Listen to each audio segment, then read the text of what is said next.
And a few months ago, a woman named Nicole Solas drew national attention after she filed dozens of public records requests for teaching materials, reading lists, district policies pertaining to gender and race.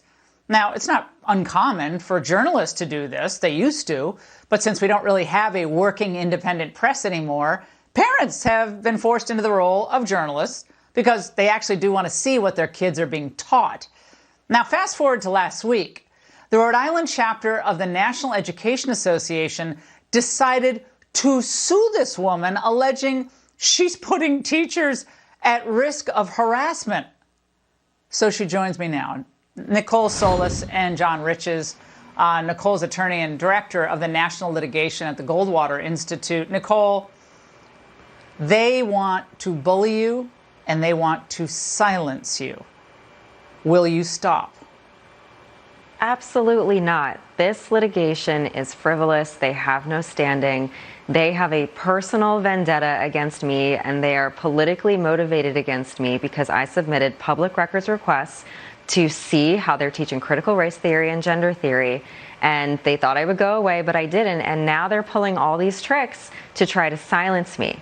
And this isn't the first time that the NEA has targeted me. They actually had a private meeting, an emergency meeting, where they put my name and picture on slides, and they characterized me as an attack on public education.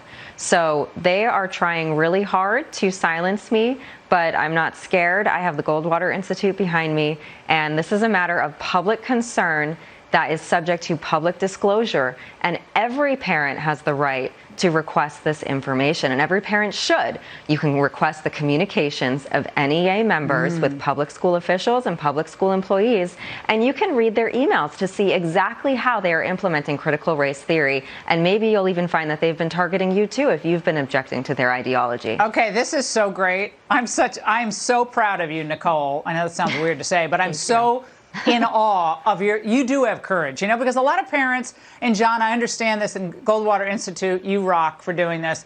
A lot of parents stick their head in the sand. They don't want to rock the boat. It's uncomfortable. We'll just get through it. But what do you say to them tonight, given the fact that apparently your client, they're trying to stick her with a $74,000 record retrieval bill for asking for information that she's a taxpayer in funding? $74K to get the records? What? You really can't make this stuff up. I mean, it's truly reprehensible. The public records laws are intended to open government up so that all of us know what our government's up to. They were never intended to be flipped on their head and used to attack citizens seeking public information in good faith, parents just trying to figure out what their kids are learning in high school. You put your finger right on it, Laura. This is an intimidation tactic by the union, a $300 million a year union that apparently has nothing better to do than go after moms trying to figure out what their kindergartners are going to learn. It's not going to stand. Well, remember, the NEA has a massive war chest to try to fight the parents whose kids their teachers are teaching. They have a huge amount of money, and they have a slush fund that they use to then send to politicians who will just do their bidding. I want people to understand what your information requests to the school about the dealings with the unions have been about. You asked for things like all emails to or from Linda Savastano mentioning the word equity, containing the phrase implicit bias training, all lesson plans in which the concept of whiteness as a social construct is discussed at all grade levels, and lesson plan approval process. These requests all sound pretty reasonable. Why can't they provide the records, and what are they trying to hide here?